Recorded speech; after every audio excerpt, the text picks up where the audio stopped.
Oh, nangyari? Ha? Asan na? Asan na sila? Kunin mo. Punyeta. Wala pa po siya. Ha? Wala pa po. So, saan nagpunta si Paolo? Bumili daw po ng bigas. Okay. Nandiyan na po. Asan na siya? Asan na siya? Sa taas pa yata sila. Eh, ba't hindi pumupunta? Wala pa si Marson. Wala pa po. Pag nandyan na sila, pupuntahin doon.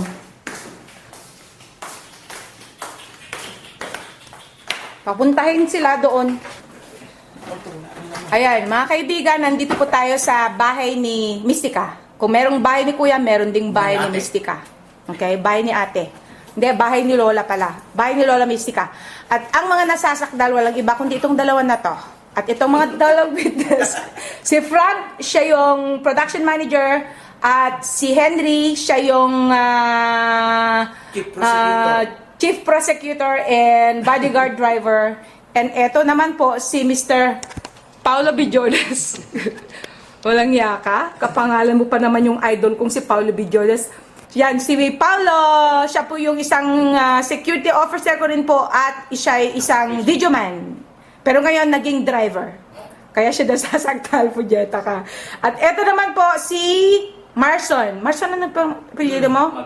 Magno. Marson Magno at saka si Paulo Meneses. Okay, eto. Alright. Kunwari lang na ako husgado ngayon, okay? Kasi mahal ngayon ang abogado at husgado. Eto, kanina, dumating ito sa akin sa opisina ko si Paulo. So, kailangan mo ng pambili ng bigas. Okay. So, since sabi ko, ay naku, last money ko, binigay ko kay Nikki. So, yung halaga ng manicure, pedicure ko, 1,000. Wala akong wala akong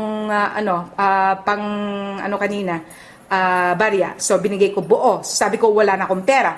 Pero naisip ko, meron pa rin siguro doon, 200. So, binigay ko na. Instead naman na antayin pa si Ninya kasi ang boss dito pagdating sa pera. So, ayun, naisip ko yun na lang kasi kailangan din, kakain kami ng dinner. Pero dahil sa naisip ko na rin na total, etong si Marson, dahil alam ko siya ay may lisensya. May lisensya ka ba talaga? Student po. Okay. First of all, student. Ang student, pwede mag-drive, pero kailangan may kasamang professional. Alam mo ba yon? Okay.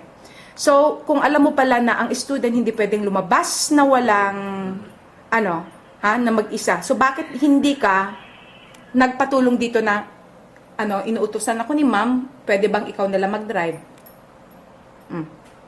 Anong rason mo? So, ma'am, akala ko lang po kasi pwede dyan kasi wala naman pong delikado dyan. Okay. Kung na-aksidente ka, wala bang delikado? Okay. Ikaw din, nung sinabi mo na kailangan mong bumili ng bigas, nagpaalam ka ba? Opo po, nagpaalam po. Kanino ka nagpaalam? Sa inyo po kanina. Okay, anong pinaalam mo sa akin? Sabi ko po, ma'am, wala na pong bigas, wala na pong niluluto. Sabi ko. Okay, nagpaalam ka ba na na kailangan mong i-drive yung isang motor? Yan lang po, mali ko po. Okay, mali. Alright. Opo. Dalawang motor, kabibili ko lang yung isa dahil akala ko, na in case na wala si Henry, na siya ang main driver dito, pwede si Marlon na mag-drive. Pero I never thought na student lang yon. So, nagtiwala ako na, sige, bumili pa ng isang motor dahil akala ko rin, si Ninya, I could trust her dahil hindi niya sinabi sa akin na ang sinabi lang niya sa akin, si Marson may lisensya daw. Yun na. So, mali rin si Ninya, hindi niya in-explain sa akin. Mali ang reporting.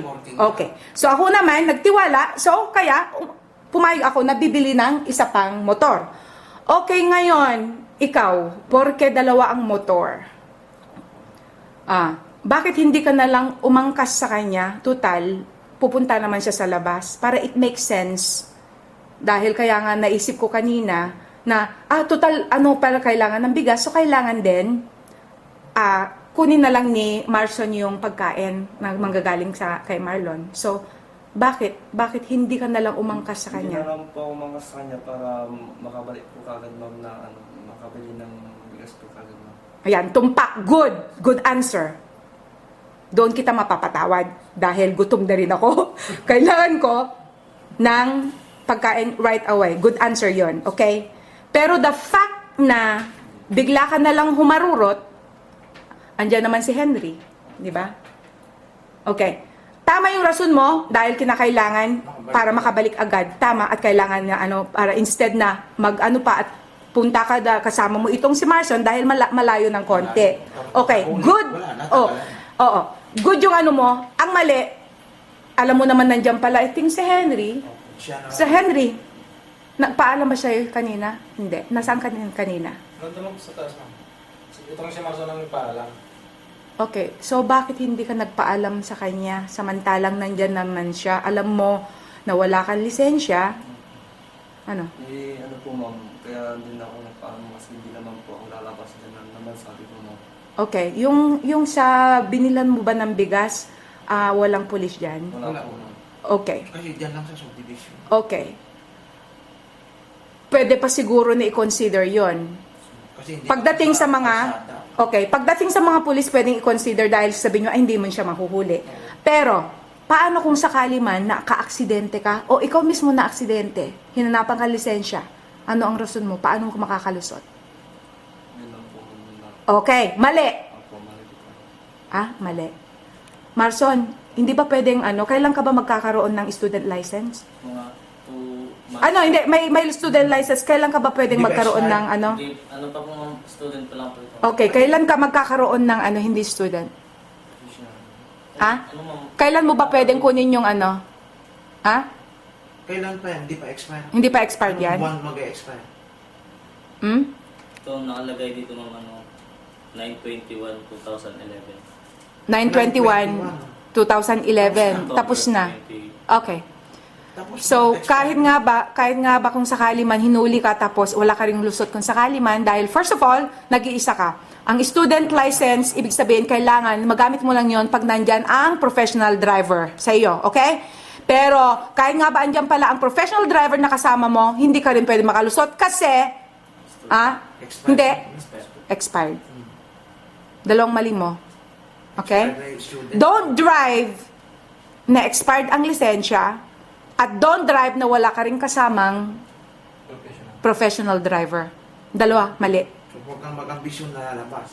Ha? Huwag kayong mag-ambisyon. Huwag kang mag-ambisyon na lalabas doon sa highway kasi hindi dahil sinabi ko naman, may driver's license ako, palusot na yon. Pero hindi namin not knowing na expire na rin pala ako. Pero dapat ikaw nakakaalam, expire na yung lisensya ko, dapat hindi. Pero naglakas loob ka. So yun ang tanggalin natin, yung nagbabakasakali na makalusot. No, yun ang number 1 na. Okay, eto question. Pag may na-aksidente, sino magbabayad? Kayo ba? Ako? May pambayad ba kayo? Wala po. Ha? Wala po. Oh, ikaw, may pambayad ka ba? Wala po. Wala.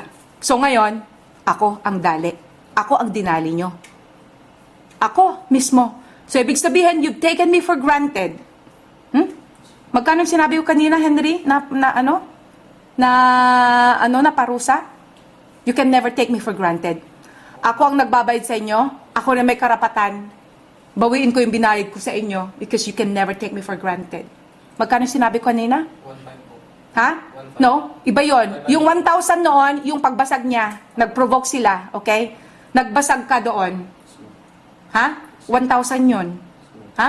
Kaltas sa sweldo mo. Magkano yung sinabi ko kanina? 500. 500. Kasi, kung ipapalusot ko, you will do it again.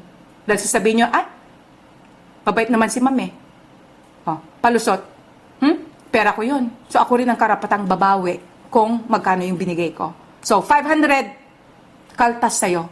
Etong si Marson naman, hindi ko akalain, kaya pinaubaya ko na ikaw. Otherwise, kung sakali man alam ko na, student license ka lang pala at expired, eto ang mismong uutusan ko. Pero nagtiwala ko kasi kanina dahil akala ko may lisensya ka. Kaya, Yun nga po. I admit it. Nilinaw ko din po sa kanya, ma'am. Kaya, nung sabi niyang, kayo daw po nag-utos, kaya naisip ko, si mama nag-utos. So, ibig sabihin, hindi na ako umintra. Kasi kung wala po kayo nag-utos, ako ang pupunta. Kasi sa labas na po yun eh. Oo. Kampante ako kanina kasi akala ko meron talaga siyang dahil alam ko naman na nagde-drive kayo dito. Ha? Kampante ako dahil yun din ang sinabi ni Ninya sa akin na meron din siyang driver's license. Kaya kampante ako na kahit siya yung utusan ko, pwede. So, yun, kamali ko rin dahil hindi ko talaga, Hindi mo inalam. hindi ko inalam muna. So, So, Basta na in-approve. inapprove na lang at ikaw mismo inutusan. Ako mismo nag-utos sa'yo. Kamali ko rin yun dahil hindi ko muna inalam kung meron ka talagang driver's license o wala. So, eto, wala.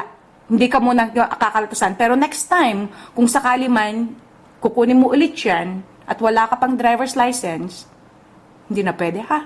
Hindi na pwede. Magmula ngayon, Henry, since alam ko ikaw lang pala ang pwede, so yung susi ng isang motor, yung isa lang, yung bago, ibigay mo sa akin. At kailangan hindi lalabas unless na emergency talaga. At kung kinakailangan, ako na ang mag-drive kung sakali man. Kaya ko naman eh. Ikaw kuya, may driver's license ka? Expand lang. Okay, kailan mo? Bihira akong Oo nga, pero lumabas ka minsan, hinabol mo ito. Kaya nga ako kayo binigyan ng parusa din. So kailan mo? Kailan ka mag-a-apply? Ha? Kailan ka mag-a-apply? Try ko ako. Malaki ang penalty daw yun kasi 2004 pa. Eh di wag ka nang magpanibago na lang. Wag mo na lang sabihin na dati meron ka. Sabihin mo, bagong aplikante ka. Hindi daw. Okay, ikaw Paulo, kaya mo bang kumuha ng bagong lisensya? Opo, ma'am. Student Dati po mo pa meron po, ma'am. Nahuli po doon sa Pangasinan. Okay, nahuli. Student. Ano yun, student? Opo, mag-professional na sana, ma'am. Okay, so magpanibago ka ulit. Opo. Sige, paano kung wala si na Henry, lumalabas sila ni Ninya o wala na mautusan? Kaya nga, wala nang mautusan. So, kinakailangan talaga, para mautusan ko kayo, at hindi ako ang mismong magdadrive, kumuha naman kayo ng lisensya nyo if you really care about me. Kaya nga ako, may 2 motor dyan. Para in case na wala si Henry, dahil may mga lakad din sila ni Ninya, then, kayo na pwede kong utusan, kailangan din. Ha? Kahit citizens crime watch tayo, hindi tayo pwedeng lumusot. Dahil anything can happen in just a matter of seconds. The operation license.